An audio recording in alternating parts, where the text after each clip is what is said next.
propósito, a proposta tá de pé.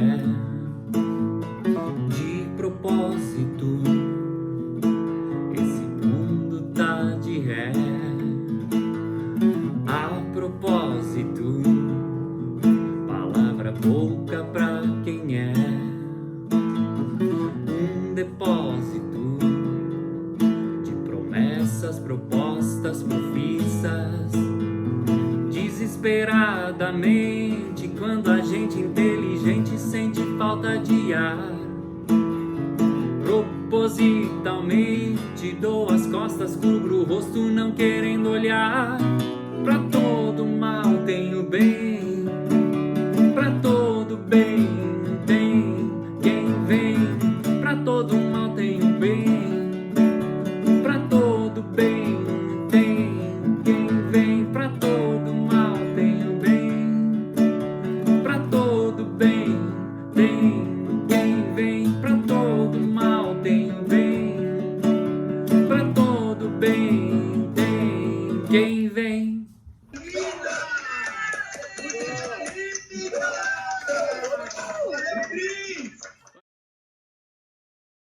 Bom, bem-vindos à minha casa, bem-vindos ao meu coração, que é a minha casa, literalmente a minha casa. Eu vou usar um microfone, porque a gente tá gravando também com outra câmera, porque tem edição depois. Au! Ai, caraca! Tô bem em choque. Não vou usar o microfone, desisti. Só um pouquinho. Ai. Nossa, chegou a me dar um... Sabe quando dá um... Alguém já tomou choque aqui antes? Ai, só um pouquinho. Porque quando é ao vivo tem microfone, né? Ai. Ai, eu aposto que isso foi... Nossa, que dor. Eu aposto que isso foi... Sabe o que foi? Foi minha ex-mulher, que tá aqui, inclusive, me ajudando a gravar. Ela falou... Ela falou que vocês eram loucos de me trazer pra falar de propósito, porque eu ia acabar com o sonho das pessoas. Imagina! Ai, foi você, hein? Ai, Ai, tudo que eu não esperava. Calma que eu vou recompor. Vou recompor, ai. Nossa, lembrei até de um sonho. Tem um sonho que eu tive várias vezes já, que é que eu tava sendo sequestrada num carro, no banco de trás. Eu tenho uma coisa com o banco de trás do carro, não gosto, nunca gostei. Não sei porque, nunca gostei de ficar no banco de trás, dá uma angústia. Aí um dia eu tive esse sonho. Eu tava no banco de trás do carro, era um carro preto e eles estavam me sequestrando. Quando eu acordei, eu tinha uma reunião pra ir com um chefe meu numa outra cidade, vender um projeto de teatro na época. Quando o carro chegou pra me buscar, gente, era um carro preto, igual ao do meu sonho. Eu olhei e falei, vou morrer agora. Vou morrer agora. Então tem sonho que se realiza mesmo. Não aconteceu nada, mas eu tava com medo. Mas claro, não é desse sonho que ela tinha medo que eu falasse. O receio dela é que eu acabasse com o sonho das pessoas. E muitos de vocês talvez estejam aqui porque vocês têm um sonho, têm uma vontade de procurar um propósito. Mas ela falou isso porque eu não acredito em sonho.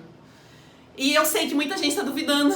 Muita gente que me conhece acha que eu sou sonhadora, que eu não sonho, eu não tenho sonhos pro futuro. E não é que eu não sonho, eu acho que o sonho tem uma carga muito pesada. Porque se você não realizar o sonho, ele vai ganhando uma dimensão tão estratosférica, que se você não realizar, ele fica meio que parado no tempo. Eu tinha um namorado e o sonho dele era ser jogador de futebol. Só que o pai dele não deixou. Ele realmente tinha um talento pra isso, o pai dele não deixou. Ele ainda é um cara jovem, ele pode fazer um monte de coisas. Mas sempre no discurso dele tá, meu sonho era ter feito isso. Então ficou estagnado aquele sonho. E é isso que me incomoda no sonho. Essa coisa de ele virar um peso na vida. Então eu prefiro chamar de objetivo, de desejo. Porque eu tenho a sensação que eu posso chegar lá. Sonho pra mim entra numa esfera muito grande. E eu acho que propósito também pegou essa dimensão muito grande ultimamente, né? A gente tem que ter um propósito, tá todo mundo buscando um propósito. Eu conheço gente que gasta muito dinheiro para encontrar o seu propósito. Existem muitos especialistas em propósito e não adianta ser qualquer propósito, né? O seu propósito tem que ser um MTP. Ele tem que ser massivo, ele tem que colocar na parede, ele tem que parecer um propósito institucional. A gente herdou do mundo corporativo muita coisa, muitas palavras, as palavras me interessam muito. E a gente herdou propósito, missão, visão, valores, metas. Hoje nós temos que ter metas, né? Nós temos que ter metas pessoais. Então é isso que vai acontecendo com o propósito, que é uma coisa que eu às vezes acho que fica pesado demais.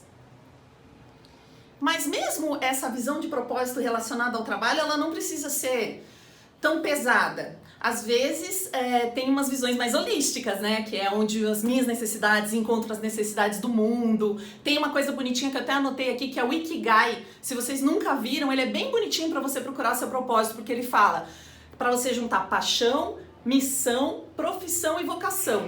E isso pode até te dar uma coisa escrita bonita que você poderia colar numa parede. Mas ainda assim, eu entendi que isso é apenas uma visão de propósito. E eu entendi isso porque como eu tenho esse ranço, eu decidi pesquisar. Eu falei pra ela, não, eu sou a melhor pessoa pra falar de propósito, porque eu não acredito em propósito, então eu vou procurar muito. Então eu peguei todo esse meu ranço de propósito e fui pro LinkedIn. Primeira parada, LinkedIn. Cheguei lá no LinkedIn e comecei a procurar todo mundo que se dizia especialista em propósito. Todo mundo que tinha lá no descritivo, ajuda as pessoas a encontrarem seu propósito, eu mandava mensagem. Oi, tudo bem? Me apresentava e batia um papo com a pessoa.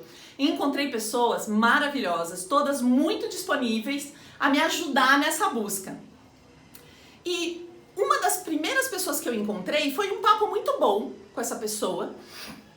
A gente teve uma conexão assim, eu ligava por telefone para as pessoas. E o papo foi tão bom que a gente decidiu se encontrar presencialmente. Quando eu cheguei para encontrar com ela, era uma mulher, eu olhei assim no restaurante, era tipo um café, eu olhei meio pela foto, deduzi quem que era, cheguei, na hora que eu sentei, ela disse, tenho a sensação que eu te conheço de algum lugar. Eu falei, será?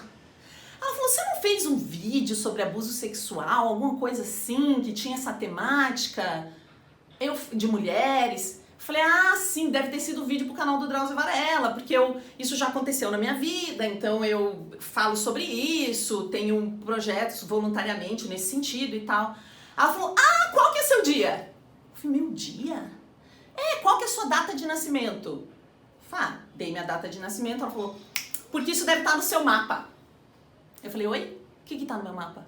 Ah, não! Isso de atrair situações assim pra você deve estar no seu mapa, por isso.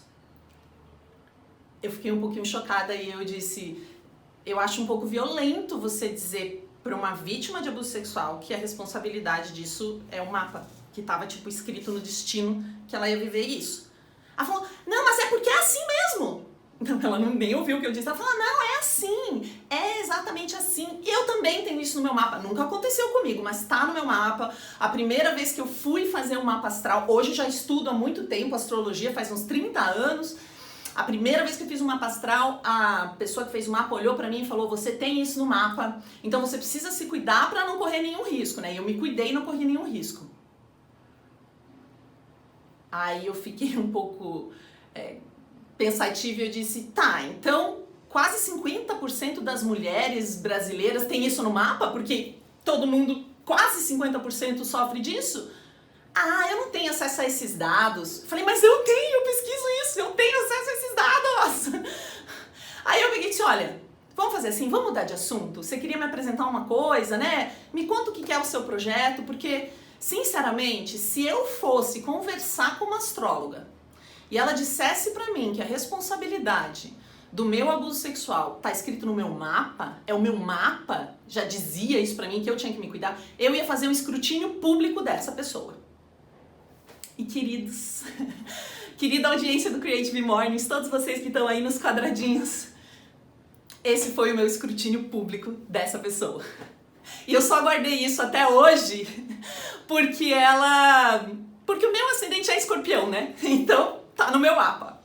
Mas, para além disso, ela me deu uma definição muito boa de propósito. Foi a primeira definição que eu peguei, que é essa definição que tá na tela de vocês. Segundo ela viu num curso de neurolinguística. Eu não vou dizer quem são as pessoas da história, né? Mas sentiram o escrutínio. Que é, quando você é criança, geralmente, quando você é criança, ela disse, ou ao longo da vida, você olha o mundo e pensa assim, ai, tá errado esse mundo. E aí você fica pensando, não, o certo era tal coisa. E aí você vai perseguindo ao longo da vida esse objetivo, esse mundo que você acredita. E essa é a definição. O propósito seria você tentar fazer do mundo o que você acha que ele deveria ser. Então tá ali, fazer com que o mundo se pareça mais com o que ele deveria ser segundo sua visão única. E por trás disso estão todos os valores, beleza, harmonia, amor, unidades básicas absolutas de verdade por trás dessa visão. Isso é o que eu anotei, foi na nossa primeira conversa. E eu achei essa definição muito legal. Mas aí, depois do LinkedIn, eu falei, eu me identifiquei com essa visão. Me identifiquei.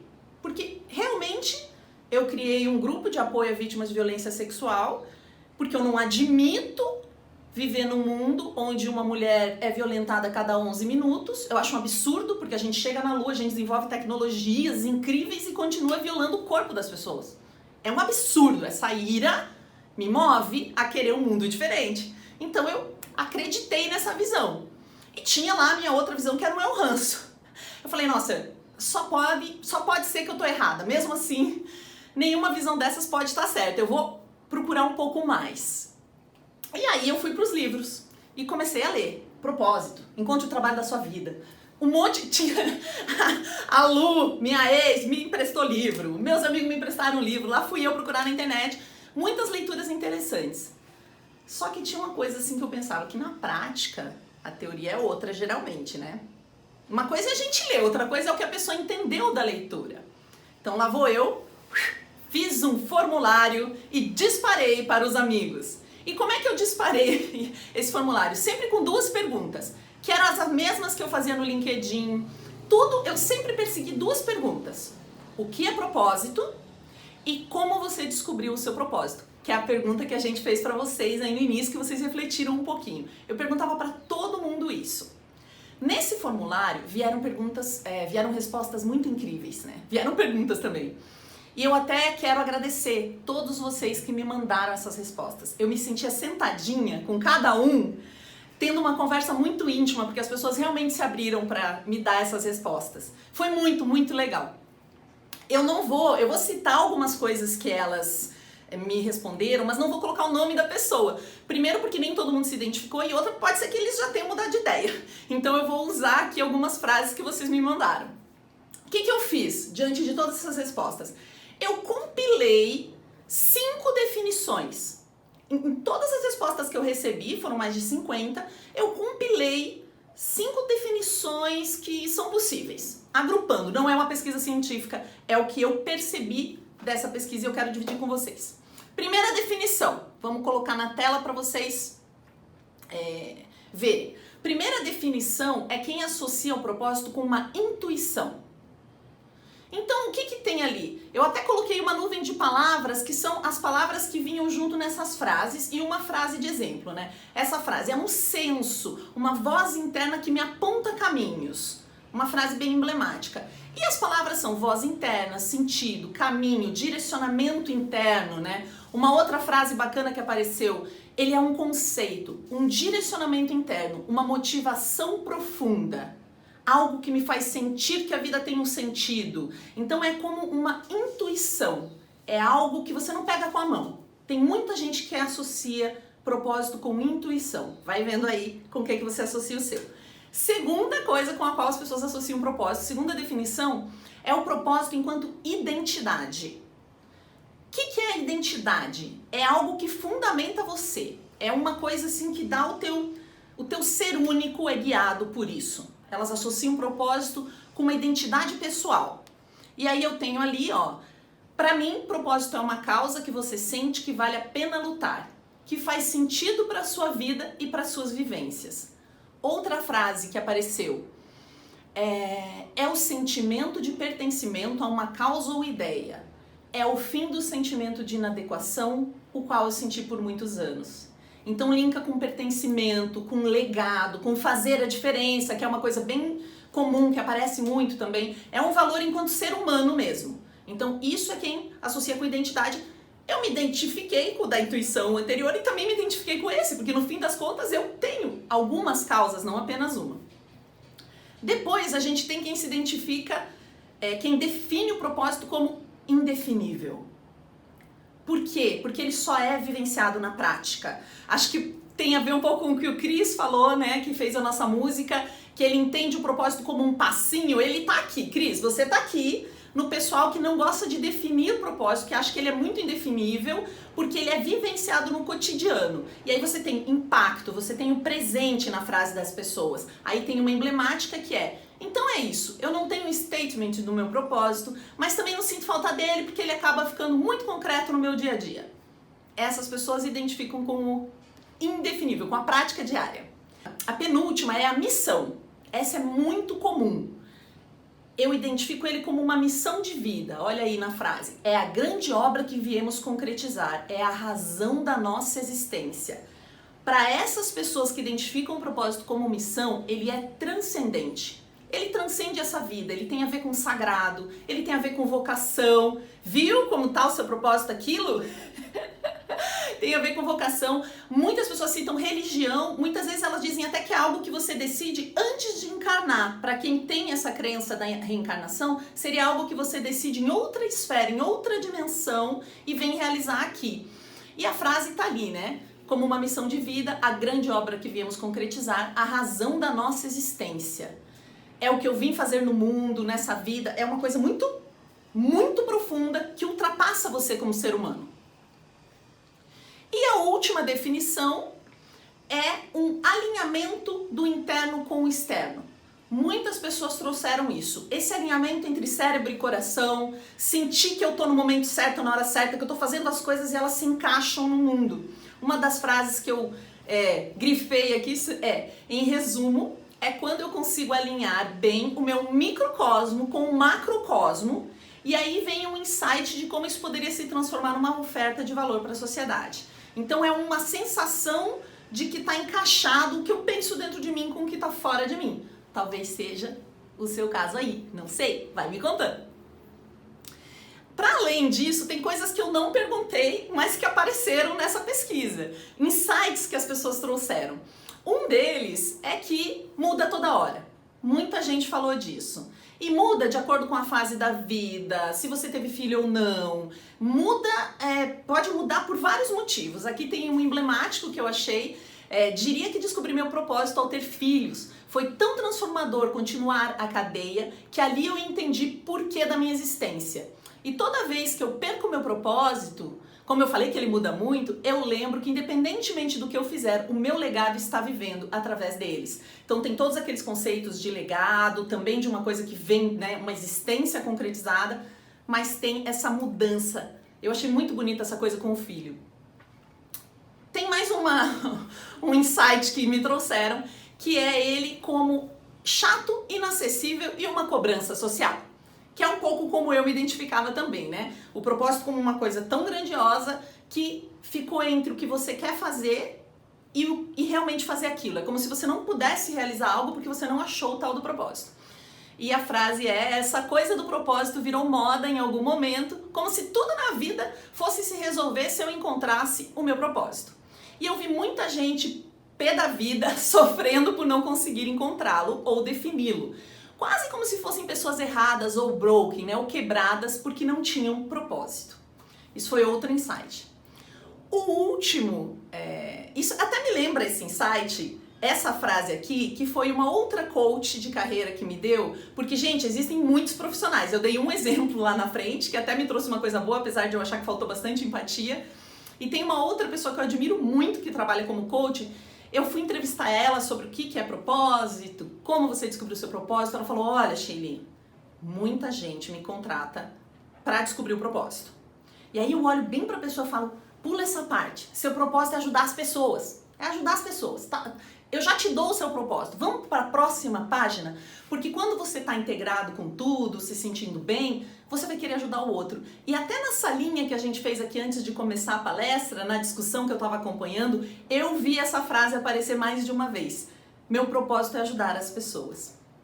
E o último insight que as pessoas me trouxeram, que eu achei um conceito bacana, é que existe um momento de encontro com o propósito. Pode ser um momento onde você começa a procurar, ou um momento onde ele realmente chega. Isso tem a ver com ter filhos, como a gente viu lá, ter uma doença grave, sofrer preconceito, entrar na faculdade, momentos que determinam uma transformação na vida da pessoa e aí ela começa a buscar ou eventualmente ela encontra esse propósito. Isso tudo eu descobri na pesquisa e eu cheguei, claro, a algumas conclusões que eu vou dividir aqui com vocês, mas de forma mais sistematizada. É que você não tem que ter um propósito. Não precisa. Muita gente segue a vida sem propósito.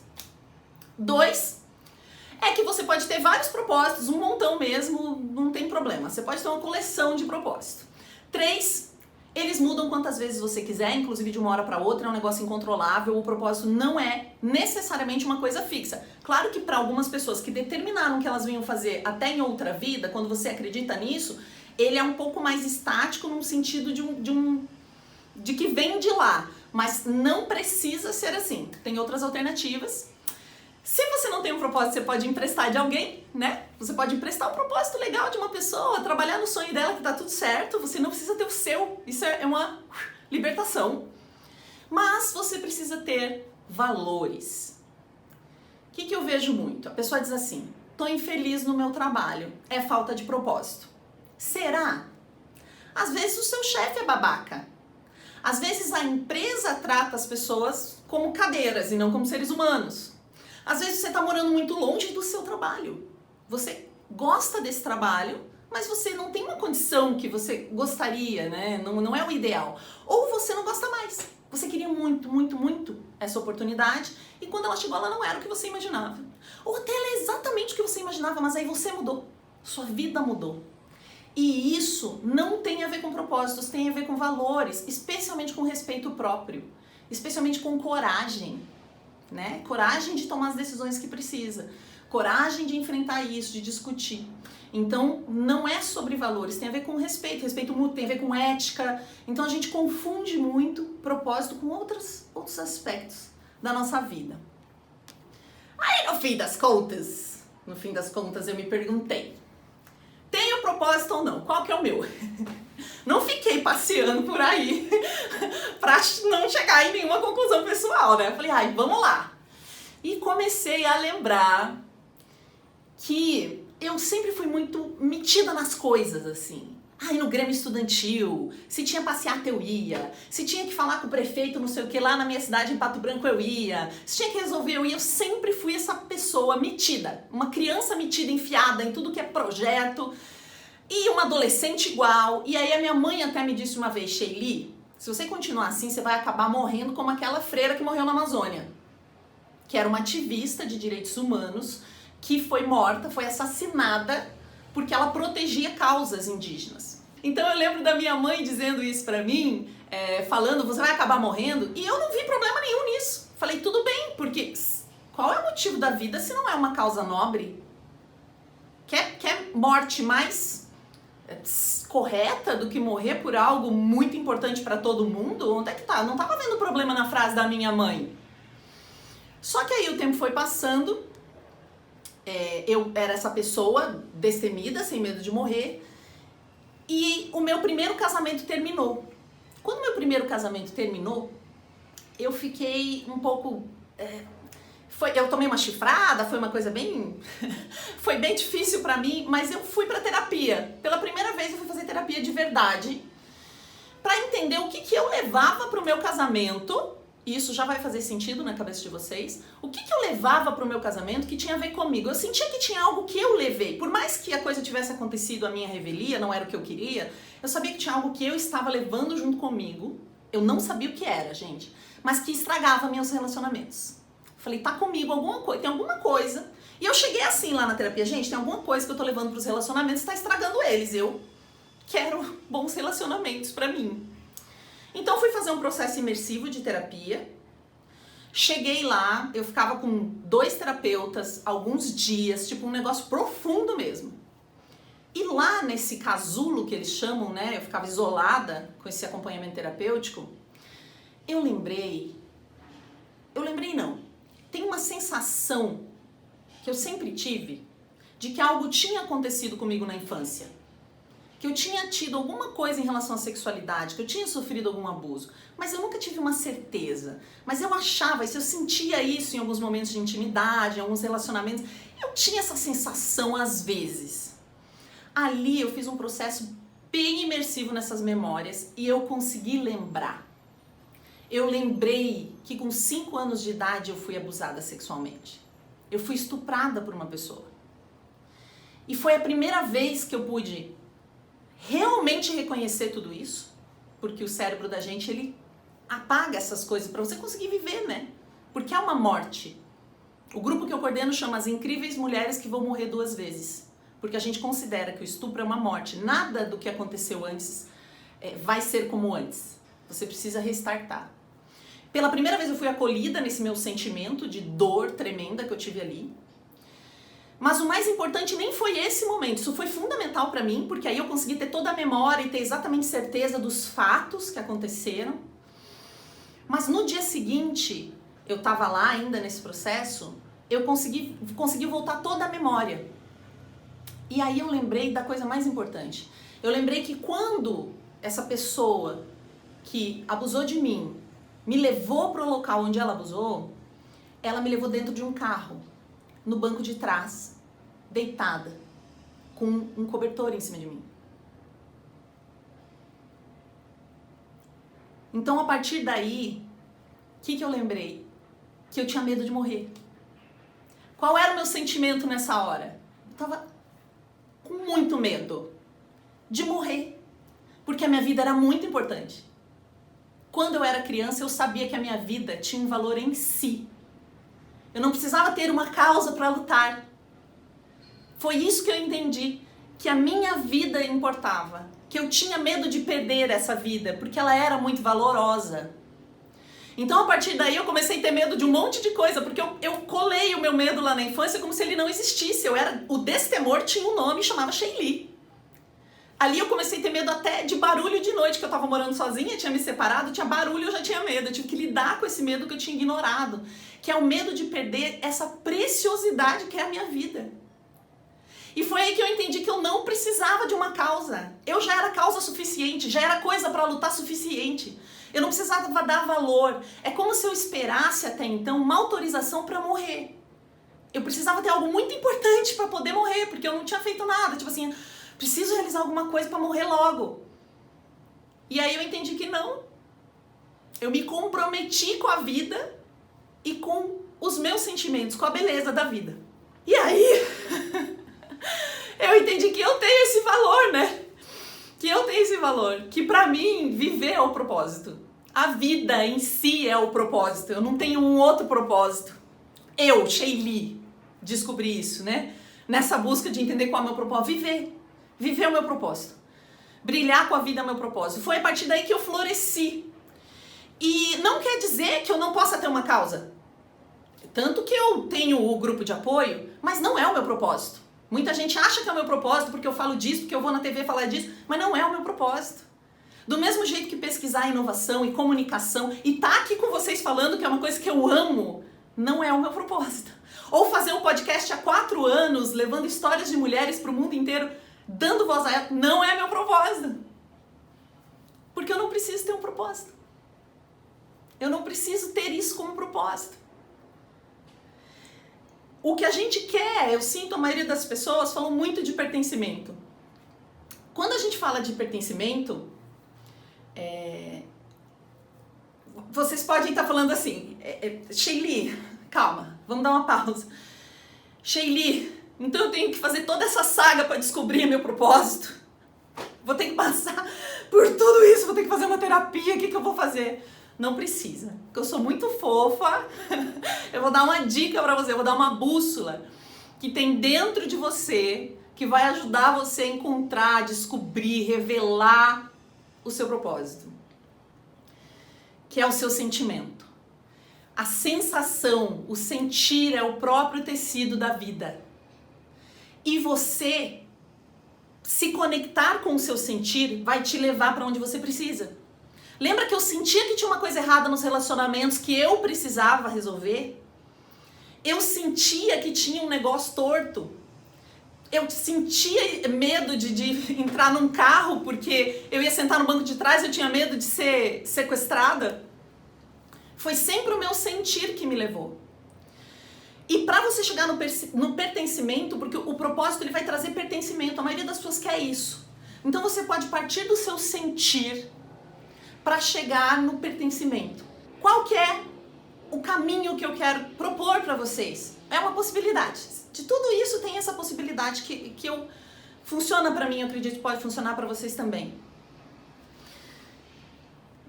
Quando a gente quer pertencimento a alguma coisa, a gente precisa se comprometer com isso. Se você quer um relacionamento amoroso, você tem que se comprometer com esse relacionamento amoroso. Se você quer a vida, você tem que se comprometer com a vida. Você tem que se comprometer com ela. Só que compromisso traz uma coisa chamada responsabilidade, que ninguém quer. A gente quer todo o resto, mas responsabilidade a gente tem medo. Só que se você não se compromete, se você não se responsabiliza por essa vida que você tem, ou pelas coisas às quais você quer pertencer, se você não se entrega, você não se entrega se você não se responsabiliza. Você vai sempre responsabilizar os outros, a vida, o pai, a mãe, seja lá quem for. Só quando você tomar essa responsabilidade para si é que você vai conseguir se libertar. A liberdade e a responsabilidade, elas caminham juntas.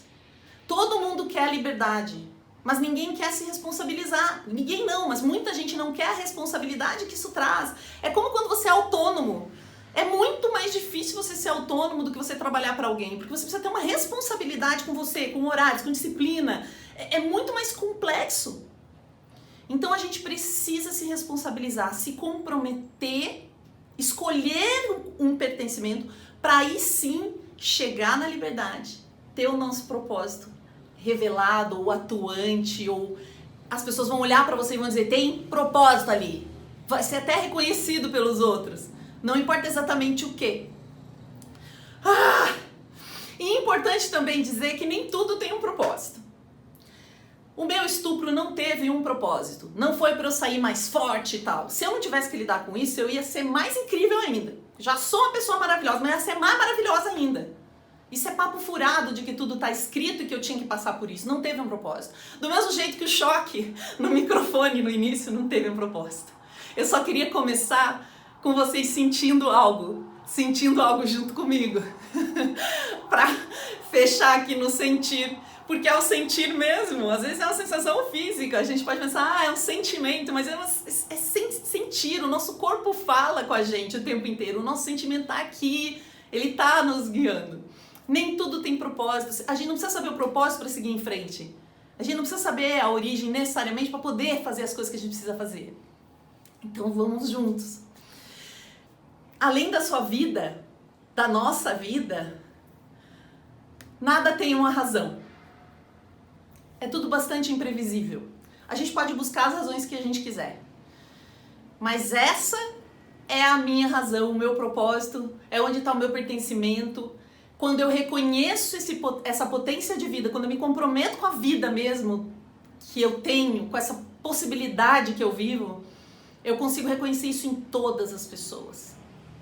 Eu consigo ter causa, eu vou me identificar e vou lutar junto por causas sociais.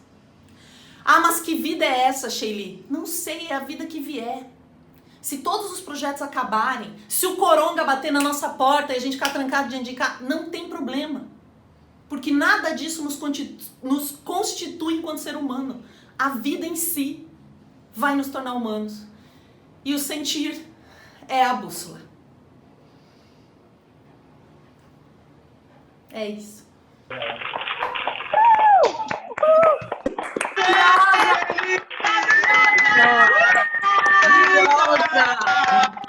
Nossa!